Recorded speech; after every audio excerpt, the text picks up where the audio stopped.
ukukhombisa ukukhula nje. Yes. Into yokuqala leyo sibeko ofane sixoxe ngayo.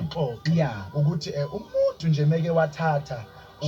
usengena esigabeni sokukhula. Yeah. Ngoba sikhona esingisisho engeke ngifuna ukusiphasisa kakhulu esithi indoda ngomfazi. Hayi njalo Angifuni ukoffend abantu. Angifuni ukoffend abantu. Hayi ndaba ezithi akukhuluma iqiniso. Ukukhombisa ukukhula lokho generally nje. Ukukhombisa ukukhula nokufuna ukwenza izinto ngendlela ehloniphekileyo nangendlela enesidima. Ngizozekelisa nje umuntu ongowesilisa othole umntwana engathathile etholisa omunye umuntu wakomunye umuzi kuba neqhlonyana elikhona kuba lihlazo even esintwini siqu nje kuba kubi ukuthi umuntu ahamba ayoza ingakho kuze kube khona nento ebizwa ngokuthi inhlawuko ngoba kungesiyona into eyamukelekile. Kodwa ke uma ngathiwa sichaza ngokwezinto kaNkuluNkulu singavula lapha yana kwabaseKorinte uchapter 7 sizofunda nje uverse 9 wakhona othi kepha uma bengenakuzibamba mabaganane ngokuba kuhle ukuganana kunokusha imnandi leyo but ngiyafuna ukuyicacisa kakhulu leyo ngoba mhlawumbe ingaze ivele engxenyeni yokuthi abantu bashada ngoba nakubesha kanti ingxenye lo Paul ayivezayo enye yazo lokhuzana enye yazo ayivezayo ukuthi ukuze umuntu angashi angathatha ethola ugcina futhi mhlawumbe usedala umonakalo omkhulu la ebandleni ukukhulelwa ingane nje kukhulelwa ingane kuhle okungcona thathe but angifuni ukuyigcina lapho kuphela ekutheni ukuze sigweme ukusha ngoba kuyenzeka umuntu angene emshadweni athi ngivimba ukuthi ngingashe kanti uyokhanda umonakalo omkhulu futhi naphakathi ngoba angenwa ngoba nakufuna ukuvimba ukusha kodwa uyayilungisa qala wena ukuze uzokwazi ukuthi noma usuphakathi ungehluki lapha phakathi hayi usexakile. Ngiyafuna ke siphinde sibheke enye indawana engibuka imnandi kakhulu echaza kakhulu ngobuhle bokuthatha ilapha kuGenesis uchapter 2 uverse 18 wakhona uthi uJehova uNkulunkulu wathi akukuhle ukuba umuntu ahlale yedwa ngiza kumenzela umsizi onjengaye. Imnandi kakhulu ke uma usuyibuka lapho ukuthi ubuhle bokuthatha kithi kakhulu sifumana khona umsizi ngoba isuke into ithi usuhambe kakhulu ibanga elide umthwalo ukusinda indaba ezithi ngicela ukunqandula phakathi ngiyazi ukuthi lo muza ukho kwi-order paper kodwa lezi ezivuka emaminithini uyabona okay ukhona labantu indaba ezithi athi umuntu angikufuni mina ukuthatha mhlambe mangabe owesilisa athi ayingeke umuntu wesifazane uyinkinga ini yabo leyo noma futhi owesifazane athi hayi angifuni ukuthatha mina indoda iyistrafu kanjani akafuni ukugana ungena emshadweni noma ke lo wesilisa akafuni ukushada kodwa mawuthatha ukubheka ama benefits okushada na uganwa uyawafuna uyabona uya njobe ethi akafuna ukuthatha kodwa khona indledlana ayihambayo unabo abantu akababonayo emaceleni kodwa vele ethi hayi angifuni ukugana but ama benefits ukuthatha uyawafuna kodwa ukugana akakufuni ngoba lenda yenze ngaphandle phela yenza ngisho ebandleni likaNkulunkulu yabona nje ngizophele ngiyithathe ngiyibhekise kakhulu la ebandleni likaNkulunkulu umuntu owenza kanjani ingakho sokaba khona lento ebizwa ngokuthiwa umkipito nje umkipito it's a photocopy yomshado uma umuntu ethi akafuna ukugana noma akafuna ukuthatha akazike ukuthi uzokwenza iphotocopy yomshado zokipita one way around angeke uze ukwazi mfowethu ukuthi awufuni ukuthatha emva kaloko bese ufuna ukwenza izinto ezenziwe emshadweni yazi ukuthi uma ungathathi ikhona into ozoyenza photocopy engeyona i-original yokuthatha ekugcineni kwakho konke you will do something you will do something not unless ke unjengomzalwane lo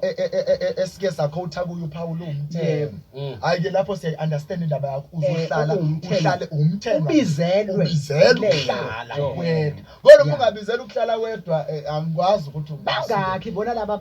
bathenwa ngabe into kawonke wayona leyo kuba umtheno akuyona kawonke ingabe phela lapho mfowethu ubuhle bukaNkulunkulu lapho sezokuphinde kuvela ngoba phela uma ngathiwa siyachaza ukuthi kahle hle uyini umshado singathola enye into lapho Yebo. eveza ubuhle obukhulu bukaNkulunkulu.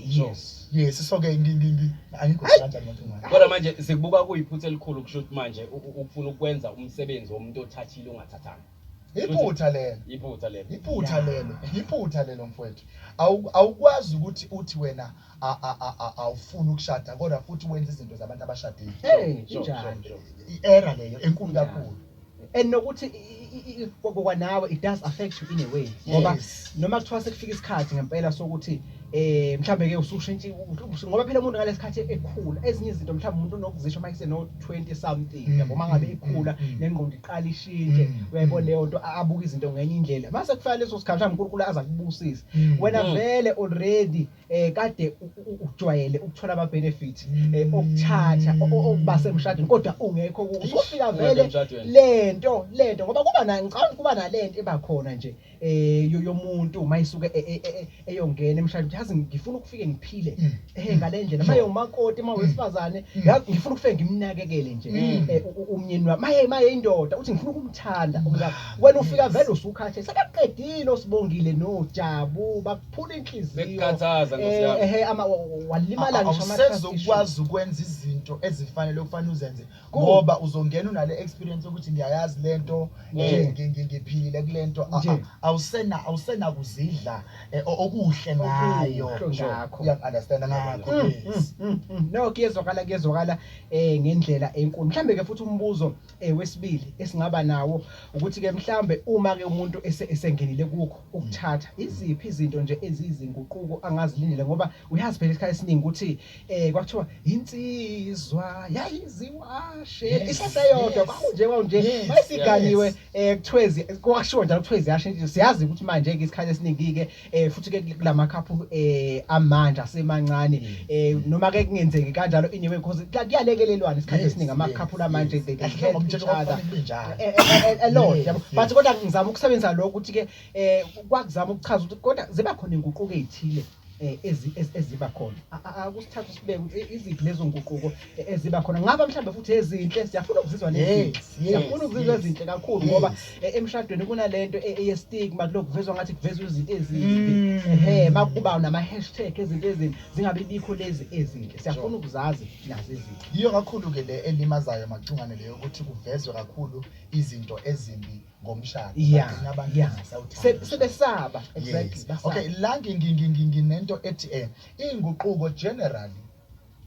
inguquko eziba khona yazi ukuthi you are no longer alone awusewedwa manje and it is not all about you manje it's not all about you yes njengami nje sekunama responsibilities okufanele ngiwabheke ngithathe igxathu kukho awusewedwa akusengakwe manje sekungani kuphela ngisho lento embi esemadodeni ka self centered yes nje nokuba selfish nje yes kuphela nayo sekungani manje akusasebenzi igama lika mina uyafu selifu mfethu kuba imnandi kakhulu mfethu inguquko eba khona ngoba yonke into manje oyenza akusayenzi wedwa seniyenza kunemiqondo emibili manje uyazi ukuthi sekunokubambisana okukhona sekunokubonisana okukhona nokuvumelana okukhona yabona uguquko lolo olumnandi kakhulu okufanele ulwazi ukuthi mase sengingena nje emshadweni akusengani manje angisayithatheli inqumo ngingedwa for sure noma kanjani mfethu uma uthole wise mfethu yonke into ozobuyenza yonke into izobe nje inobuchule phakathi angithi manje awusewedwa uyabonisa ukuthi kodwa mina bengibona ukuthi kube kanje kodwa mina bengibona ukuthi kanje beniqala usewedwa ubuvela uyenza into engekho nokubonisika ungazi noma i-right noma ayikho uyithatha ngale ngqondo yakho uyangaunderstand so inguquko ekhona enhle emnandi ukuthi kunokubambisana landela amazi lapha kuGenesis ukuthi umeli wabe nomsizi uthola umsizi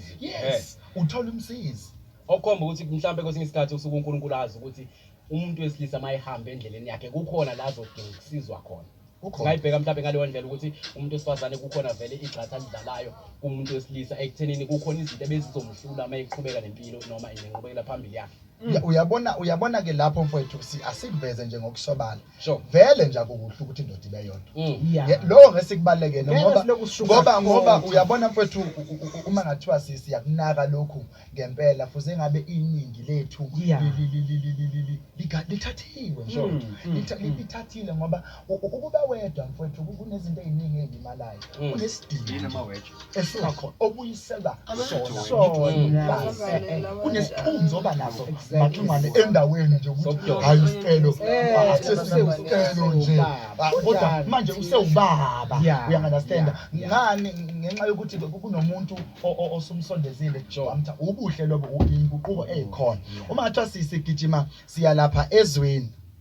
likaNkulunkulu sizoloko sibuka yona nje le ndaba 1 Corinthians chapter 7 kodwa manje sizohlukana ngamavesi la ngifuna sinake kakhulu uverse 4 yinto ke le okufanele abantu bayazi kakhulu ukuthi iluguquko futhi kufanele bakwazi bakunake lokuthi kunento kanje umuke wathatha noma wathathwa verse 4 umfazi 1 Corinthians chapter 7 verse 4 umfazi kanamandla phezulu kowakhe umzimba kodwa yindoda enawo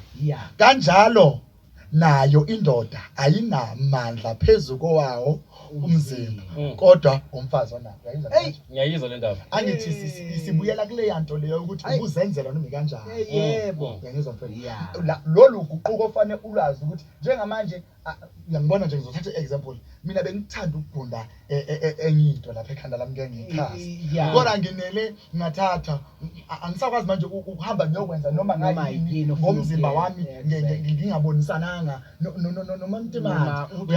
uyaphasisa noma uyaphasisa indlo athi avela no mina ngithanda mawusuka nje ngithanda kanje ngiyaye ngikubone kubuhle masese kukanje ngizama ukuthini ngisho nayo indoda ayibi nawo amandla ngoba sinale tendency yokuthi indoda inhloko yes inhloko ebese sekufanele ke manje ichanxa ke yenze ngisho izinto okungesizona nama wrong decisions nezinto ezi wrong lento yekhanda lethu lamaZulu akudala ukuthi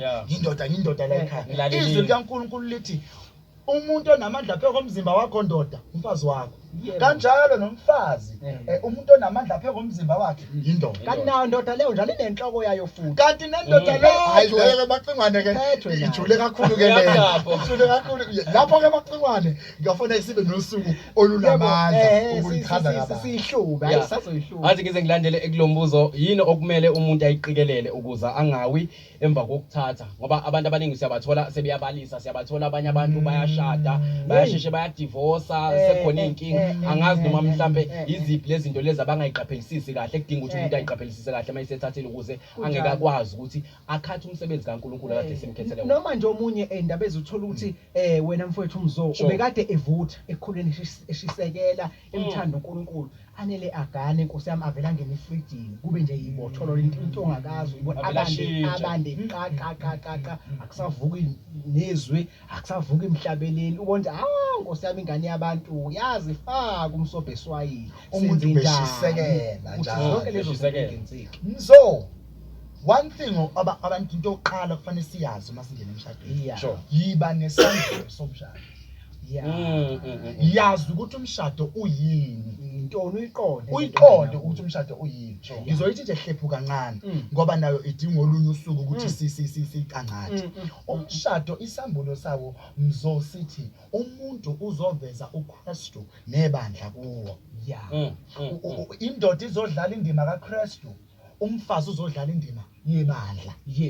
basic yabona izinto ezingama basics lezo okufanele uzazi zomshado kunendima kunetask oyibekela ukuyenza usuku nosuku uyangiunderstand okufanele uyiunderstand uyiqonde uma ungena emshadweni so ke abanye ke bakholelwa ukuthi bakholelwa ukuthi angize ngishade uma ke wafika emshadweni washada kusho ukuthi umuntu userelaxile kade vutha ehlabelela ethandaza akazange azabe neunderstanding yokuthi uyini umshado wayitshela ukuthi uma ngeke ngene emshadweni kuyobe sengisempela ndaba kuyobe sengisempela ndaba ephola zakhe ngathi umshado iachievement ngathi an achievement umshado but umshado it's a blessing and the assignment okufanele uyenze mission umshado into okufanele uyenze usuku nosuku ukuthi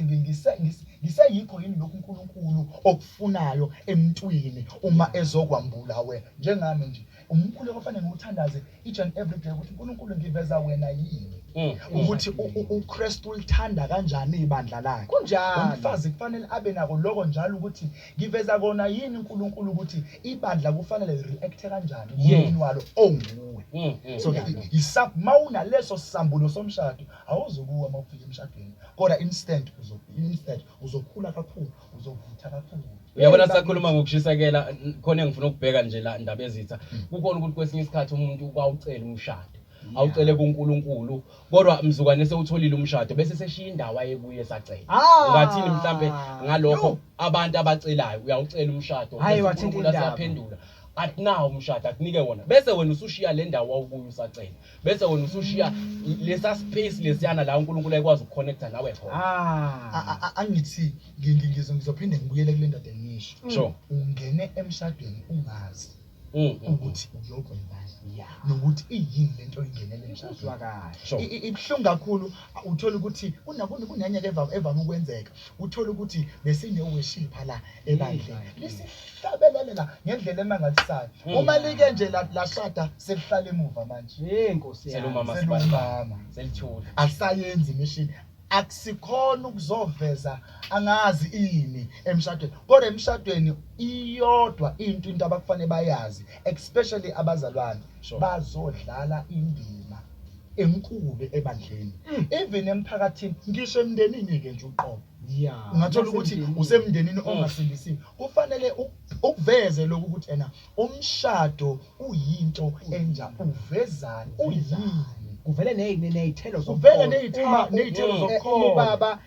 kade umama engene la wafica ubaba enezingane ngaphandle abantu basekhaya kini fanele bafunde nodade bafunde ukuthi mangiye ngayogana ingane zendoda ngiyithanda kanjani leyo ke iyashaya emshadweni leyo ke iyashaya kakhulu ngoba abanye abantwana bagcine bengambonanga uKristu ngokuthathwa kukama wabo noma ngokuthatha kubaba wabo ngoba lo ofikile ufike wabatreata ngenye indlela kubaluleke kakhulu ukuthi kuvele izithelo zokukholwa emshadweni umuntu angangena emshadweni nje ebese kuba ukuthi usengenile emshadweni sekunaleyo glitch and glam ye-ring kuphela it's not about lokho kodwa ukuveza izithelo zokukholwa ngoba kuwumsebenzi usuku nosuku ukuba semshadweni no kuyezwakala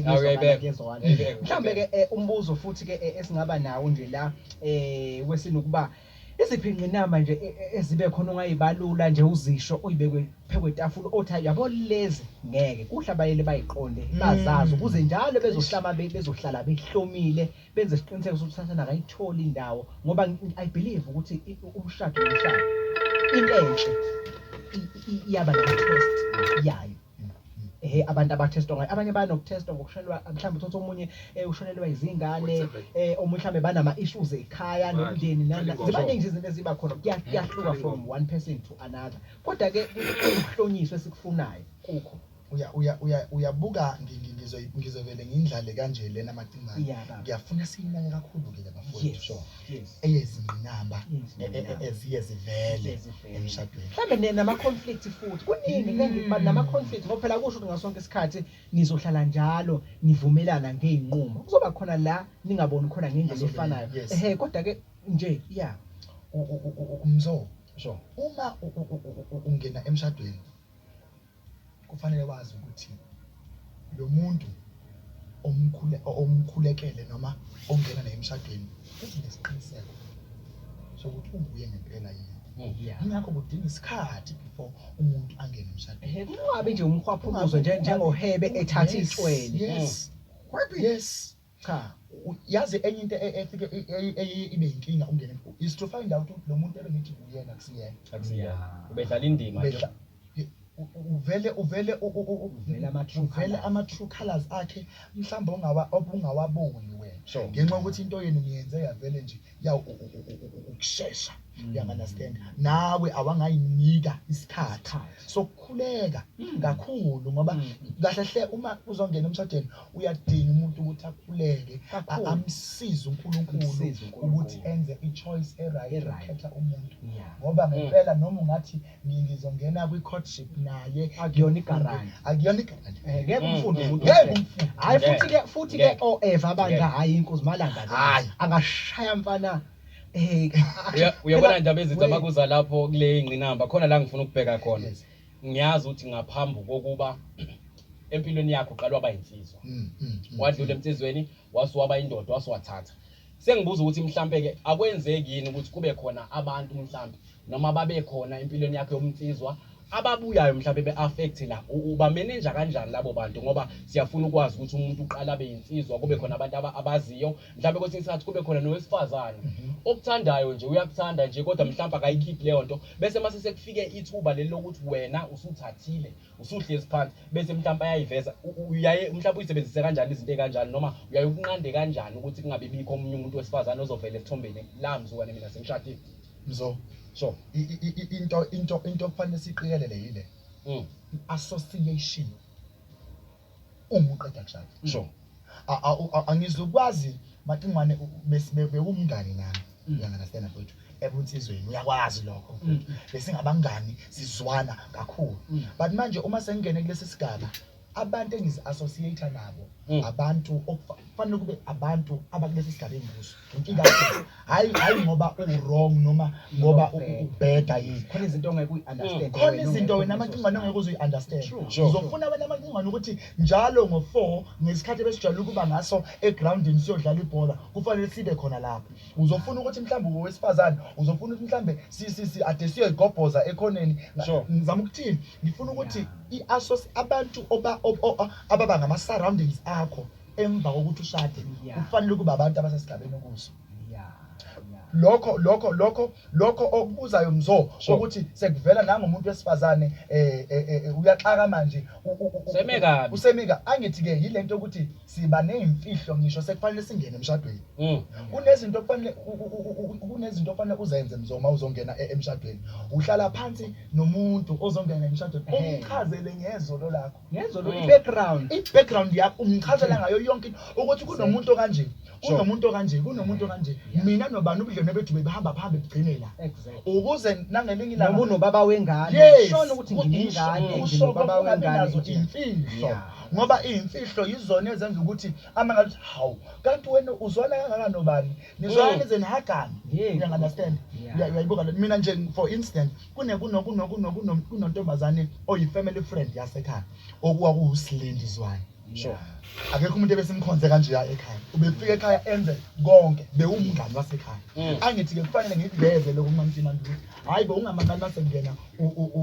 usilindile zokwizwana owalaka amakhelwane uyi-family friend usithanda sonke like ufana nosisi ekhaya uzangani ungabi nazo imfihlo muzongena emshadweni hlala phansi nomuntu ozongena naye emshadweni before ningene angatholi izinto seniphakathi kodwa hlala naye ningakangeni umchazele izinto eziningi kuyabalula kakhulu okhomba ukuthi imfihlo noma izinto engaxoxwanga ziyimbewu yameva okhomba ukuthi mase usungena emshadweni nembewu sithola isikhathi sokuthi manje izihlume bese siba ihlavu emshadweni ngiyabonga ngiyakuzwa kakhulu omunye mhlamba ngasho la akhala athi hayi mina ngiyabona indaba yokuthatha manje yiphi indlela leyo ungenza ukuthi owesifazane mawusumthathile mhlambe ahlale ejabule mhlambe ngaba indlela yokuthi umvuma umnjalo bakhe mhlambe ngabe indlela yokuthi awumshintshisi impilo kade iphila noma ueditha lapho nalapho kodwa nivumelane iziphi le indlela ezingenza ukuthi owesifazane alizwe uthando lisashisa noma semshadweni alizwe lingamjaji alizwe nje lingamshayi kakhulu true noma nje isi-apply both parties kanjalo futhi nowesilisa naye futhi ukuthi naye kube kanjalo uyazi ake ngiqale la macingwane kufanele umuntu nomuntu la adlale indima yakhe angaluluzwa iposition yakhe sure uyazi ayikho into ethokozisa umuntu wesifazane macingwane njengokumthanda noma ngabe ke niyashada kade nisebenza uphelelwa umsebenzi ngikutshela ukuthi mina umthando umfazi wakho sure ayikho into ethokozisa umfazi emshadweni noma umkakho emshadweni njengokuthi umthande abanye ke banokuthi wena baba indaba ezitha ngifuna ukuzwa ukuthi uthini kulabo bazothi uthando lulodwa alwanele nezinto phela material ziyafuneka issues of standard and lento ngibringa ngamabomu indaba ezitha ngoba ayikho phela ngaphandle nala ebandleni khona sekunalento even yama standard ukubuke makuthathwa dokotela athatha engineer unjiniyela akekho nje uvele nje kuqhamuka i-security bakithi 25 angithi Ayi, so Macingwane. iyaprove ke indaba Macingwane. lokho kusho you are correct indaba ezini sure. but the reality is the issues of class iyasebenza kakhulu ekuganeni nasekhaya even nala ebandleni likaNkulunkulu Of which is wrong. Umuntu awumthatheli ukuthi unani. yeah Awumthandi ngoba Ngoba ngimthanda ngoba umthanda noma awumthatheli umuntu ukuthi sengimbonile ukuthi usefundile kulonyaka ozolandela nje uya graduate ubuthisha angisheshe ngimthathe uyangaunderstand lokho kuzokushaya kakhulu umsuphakathi kuzovela ukuthi umthatheleni ayikho into efihliwe ngayinakuvela nokuthi futhi phela uzobe kahle hloni uthatha uthisha ungathanga umfana nazonke wena uzofuna uthisha lapha kuyokwenzeka adilizwe emsebenzini ahlale ekhaya manje abe housewife kube nzima kuwe kube wena wedwa ongenisa imali ekhaya kube nzima kuwe ngoba wena umthathele ubunjiniyela awumthathela ngokufazi umuntu umthathela ipersonality yakhe awumthathela izinto anazo ufana nabo abantu besifazane akathi ngizomvuma ubani ngimiye kubana sike sethu approach abantu abawu3 at the same time ebese abheka ukuthi ubani unani ubani akanani ubani unani lokho kuzokushaya emshadweni ngoba kunento eyenzakalayo after umshado phela usuku olulodwa kunomendo umendo uyaphinda nakho uyaphinda inkingi leyo umendo uyaphinda uzoshayeka-ke wena emendweni uzoloku ugcine ukulesiya sigaba sika-1 day esidlulayo kanti umendo wona uyimpilo ka-forever wazi ukuthi lo muntu okhale naye uzohlala naye forever so-ke mthathe umuntu ngizama ukuphendula lapho mthathe umuntu umthathele i-personality yakhe unjalo bani ubunjalo ubuyena i-true color yakhe umazi ukuthi unje ukuze ungabi nazo ukuze ungeze kuba nenkinga yiyo ke lento ekhoza ama-divorce emshadweni ukuthi sibone abantu sebeyangishwa nabazalwane kulesikhathi manje divorce ngisho abazalwane hayi kuyenzeka ngani ngoba umuntu ubekade ethathe angisho ukuthi yikho lokho kodwa okunye kuyaba mhlambe nezinye mhlambe abuse but ke nako lokhu kuyezinye zazo ezikhoza ukuthi abantu badivorce ngisho ukuthi umuntu umthathele umuntu ukuthi uwuthisha umthathele umuntu ukuthi uyinesi ngangihleka nje ngilalela ufakazi bomunye ubaba Nkosi yami engimkhonzileyo efakaza ethi ke kunenye inkosazana ayeyithanda uma ngabe eyithanda uthi wayithanda ukuthi iyahlabela Nkosi yami ithi mayidweba nje hayi uthi kanti umusa kaNkulunkulu uzoyisiza yasheshe ke yathathwa umunye umuntu uqala yona vele ingakabi vele seyinhlweni zokuthatha ungaba buhlungu kodwa ke waphinde waba right futhi ngilalela ke manje uma esethi uthi eyinsukwini nje cause vele abantu vele ababephila ndawonye ezabazalwane bazana vele ngiyabona noma ibikade ingekho vele i-relationship kodwa bebazana uthi ke bebesenayo in contact with each other just innocent contact